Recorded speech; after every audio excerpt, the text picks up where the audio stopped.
په خیبر پښتونخوا کې چې کم سیلابونه راغلي دي بدی کې څومره کسان مړه دي او څومره کورونه چې دي دا وران شوي دي د هغې راپورټ چې دی هغه راغلی دی د حکومت د طرفه چې کم راپورټ جاری شوی دی اکثر ځینې کسان وایي 1500 کسان مړه دي او په سوونو چې دی هغه دغه شوي دي نو هغوی راپورټ را ایستلی دی حساب کتاب چې دی د هغې کړی دی نو بدی کې ټول کسان چې مړه دي هغه 377 کسان چې دي بدی کې شهیدان شوي دي دغه شانتې 182 کسان چې دي دا بدی کې زخمیان دي بدی کې چې مړه دي نو سړي بدی کې 294 کسان چې دي هغه مړه دي شپږم سل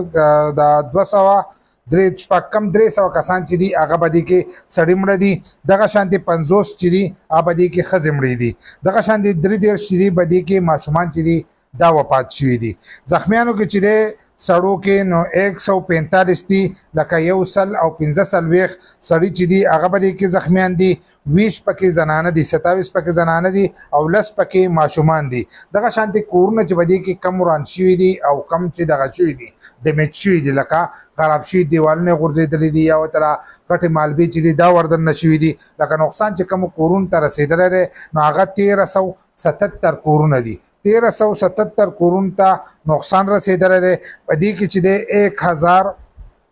1022 کورونه چې دي هغې ته خالي نقصان رسېدلی څنګه چې ما تاسو ته وي د چا دیوال غورځېدلی د چا کور ته چې دی دننه خټې یو شی بل شی لکه دننه لږ نقصان چې دی دا ورته رسېدلی دی نو 1022 کورونه چې دي هغې ته نقصان رسېدلی دی دغه شانتې بیا چې کم کورونه وران شي مکمل ختم شي دي او ښکاري که نه په بنیر کې به تاسو لیدلي ځینې کورونه چې دي هغه مکمل وران شي دي نو مکمل کورونه چې وران شي دي هغه 355 دي 350 کورونه چې دي دا مکمل ختم شوي دي دا چې دي دا په د صوبې لکه په خیبر پښتونخوا کې چې دی په سوات کې په بونیر باجوړ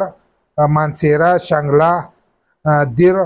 او بټاګرام صوابۍ په دې ځایونو کې چې کم سیلابونه راغلي دي دا د هغې راپورټ دی چې په هغې کې دومره کسان چې دي دا مړه دي او دغه کورونه چې دي دا بدی کې وران شوي دي کوم کسان چې دومره خلک مړه دی یا دومره دغه دي نو 377 کسان چې دي دا بدی کې شهیدان شوي دي دا د هغو د راپورټ مطابق هغو چې کم حساب کتاب کړی دی نو دغه کسان پکې دغه شوي دي او 182 بدی کې زخمیان دي او 1377 چې دي نو هغه کورونه چې دي هغو ته پکې نقصان رسېدلی